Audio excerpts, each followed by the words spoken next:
Mesdames et messieurs, bonsoir et bienvenue dans l'invité de la rédaction. Intelligence artificielle dans le domaine de la propriété intellectuelle, défis et opportunités, c'est le sujet de ce soir. C'est aussi la thématique de la 3e conférence arabe sur la propriété intellectuelle qui s'est clôturée hier. Il est aussi question de protéger les données, les œuvres et les innovations créées par l'intelligence artificielle. Et cette 3e conférence arabe sur la propriété intellectuelle, on en parle ce soir avec M. Hicham Nseri. Vous êtes professeur à l'université Hassan II de Casablanca. Vous êtes spécialisé dans la propriété intellectuelle, justement spécialiste de la propriété intellectuelle. Bonsoir et c'est un plaisir de vous avoir avec nous. Tout le plaisir pour moi et merci pour l'invitation. Alors, je vais revenir sur cette thématique intelligence artificielle dans le domaine de la propriété intellectuelle, défis et opportunités. Pourquoi le choix de cette thématique? Le choix de thématique s'impose parce qu'à l'heure actuelle, avec le développement exponentiel de l'intelligence artificielle qui est omniprésente dans tous les secteurs, donc le secteur de la médecine, de l'enseignement, des guerres aussi. Donc il faut vraiment courir derrière pour pouvoir l'encadrer, la réguler, pour que ça ne déborde pas. Quels sont les objectifs de ce congrès qui vient de se clôturer? L'objectif a tenu le congrès a tenu comme objectif d'abord d'identifier donc la personnalité juridique potentielle de l'intelligence artificielle et le cadre juridique, donc le statut juridique pour pouvoir l'encadrer. Il a ambitionné aussi donc de délimiter le champ de l'application de ce cadre juridique et les principes directeurs donc de la régulation de l'intelligence artificielle en relation avec la propriété intellectuelle, de garantir une protection ou soi-disant un équilibre entre l'intelligence artificielle et son utilisation pour l'innovation et aussi la protection donc des personnes et des institutions auteurs de droits d'auteur ou bien de droits de propriété industrielle. Aussi, parmi les objectifs, c'est aussi de fédérer donc, les compétences et le savoir-faire de tous les pays arabes concernant la thématique pour pouvoir vraiment élaborer une charte ou un cadre juridique qui peut donc, anticiper sur les problématiques de la responsabilité émanente de l'utilisation de l'intelligence artificielle dans l'innovation et la propriété intellectuelle. Fédérer les pays arabes autour d'un cadre juridique donc commun pour justement l'intelligence artificielle. On va en parler un peu plus tard de ce statut juridique de l'intelligence artificielle. Mais avant ça, quels sont les défis pressants auxquels les pays arabes sont aujourd'hui confrontés vis-à-vis justement de la protection de la propriété intellectuelle? Les défis, ils sont divers. Donc, mais sans être exhaustif, on va en citer 3 majeurs. Donc, on a un défi institutionnel parce qu'on n'a pas des institutions donc, déjà mises en place qui peuvent suivre cette évolution de l'intelligence artificielle et pouvoir la réguler et l'encadrer. On a un défi législatif puisqu'on n'a pas les textes donc, adaptés à l'évolution ni en termes de leur adoption ni en termes de leur contenu. Et on a un défi d'infrastructure parce que dans le monde arabe, si on excepté quelques exceptions comme les pays de l'Imarat où on a vraiment développé une digitalisation de l'administration. Donc là, dans les autres pays du monde arabe, donc l'infrastructure vraiment doit être à niveau pour pouvoir vraiment profiter de ces outils donc de l'intelligence artificielle et de pouvoir les suivre et les contrôler. Aujourd'hui, au Maroc, en tout cas, il y a un effort qui est déployé dans ce sens. Le roi Mohamed VI a initié plusieurs initiatives dans ce sens. On a la création de l'agence de la digitalisation donc, au Maroc, qui est une agence spécialisée. Et on a aussi beaucoup de ministères qui ont adopté donc, des directions et des divisions donc, pour suivre un peu l'évolution du droit du numérique. Et c'est pourquoi ils nous ont accompagnés pour ce congrès. Je cite le ministère de la Justice, le ministère donc, de l'Industrie. Le ministère de la Justice, il a été un premier partenaire, qu'il a inauguré le congrès par le mot donc, du ministre de la Justice qui a été élu par son directeur.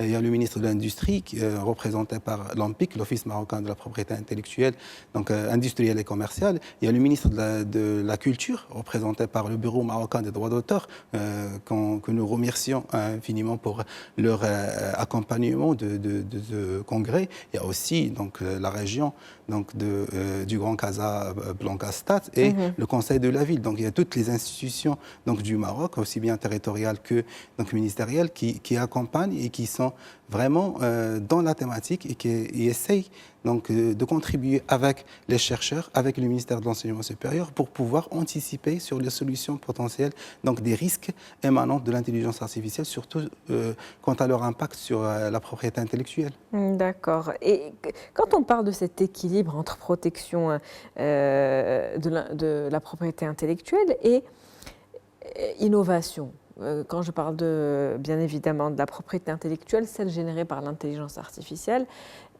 comment différencier un petit peu les deux aujourd'hui? Oui, c'était vraiment l'un des thèmes qui était un peu débattu, donc trop débattu, donc mieux débattu donc, lors du congrès, parce qu'il y a la tendance donc, qui dit qu'il faut vraiment profiter de l'outil intelligence artificielle pour améliorer l'innovation. Donc il faut laisser faire. Donc, mais selon les lois existant sur la propriété industrielle et commerciale, on n'a que si on a une innovation qui est publiée et qu'on peut ajouter un élément de nouveauté, on a un nouveau brevet et on peut l'exploiter librement, ce qui va priver les inventeurs de leurs droits. Donc, si je suis humain, donc, ou bien une institution qui peut faire un effort, un investissement en recherche et développement pour aboutir à un brevet, donc, il doit rentabiliser un peu donc, cet effort pour et profiter de l'exclusivité de l'exploitation prévue par la loi pour pouvoir tirer profit de cette invention. Mais si on laisse faire, alors on ne peut pas le faire puisque l'intelligence artificielle peut modifier, ajouter et on aura un nouveau brevet. Donc, et on peut, les premiers inventeurs institutionnels ou bien personnes physiques vont être lésées. Donc, et là, donc, est-ce qu'on laisse faire ou bien est-ce qu'il y a lieu donc, d'interdire? Alors, selon vous, qu'est-ce qu'il faut faire justement? Parce que c'est un équilibre difficile à maintenir.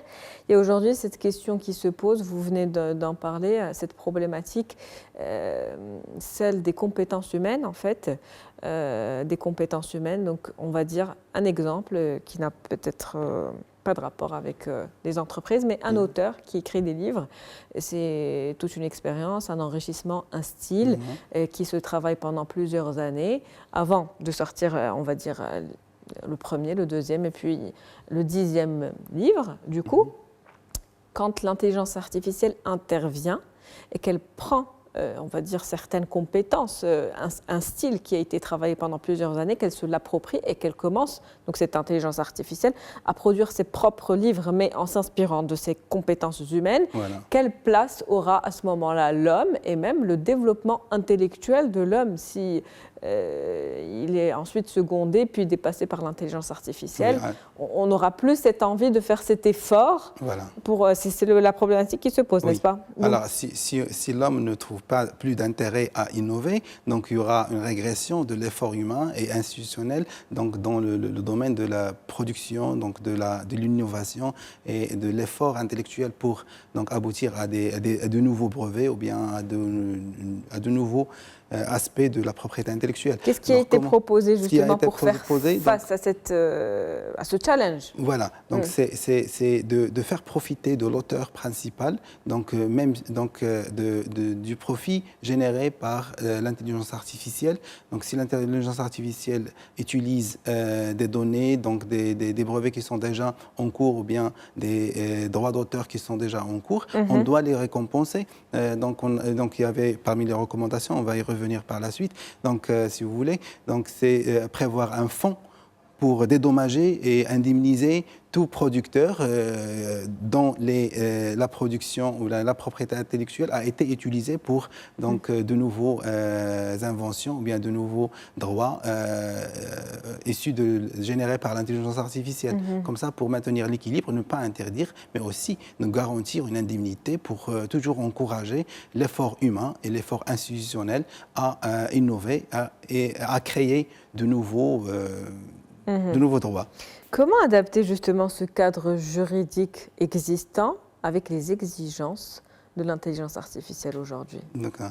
Oui, c'est une très bonne question. Il a été vraiment donc un peu. Il y a deux courants qui ont échangé autour du thème. C'est on doit anticiper sur les textes de loi, sur l'innovation future et préparer des lois pour le futur. Donc il nécessite un savoir devenir pour les textes. Il y a une autre approche qui dit donc il n'y a pas lieu de mettre des textes donc, qui sont figés, puisque l'évolution est rapide et on ne peut pas contrôler le sens de cette évolution. Il y a lieu de prévoir des principes directeurs donc, et déléguer donc, la régulation et l'applicabilité de ces principes aux institutions, donc, que ce soit aux autorités compétentes, qu'elles soient administratives ou bien judiciaires, pour pouvoir les adapter d'une façon casuistique selon l'innovation qui viendra, qu'on ne peut pas anticiper et prévoir.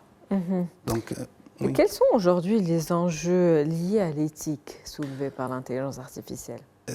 Oui, c'est vraiment donc c'est un problème qui se pose puisque donc l'intelligence artificielle peut nuire à la vie privée, il peut nuire à l'humanité en même temps, donc il peut nuire aussi donc dans certains domaines de médecine, d'armement, donc et ça nécessite un cadre qui peut orienter ou bien réguler un peu l'intelligence artificielle pour qu'il soit au profit de l'humain et non pas au détriment donc des valeurs et des droits qu'il a acquis le long de ce parcours de l'humanité.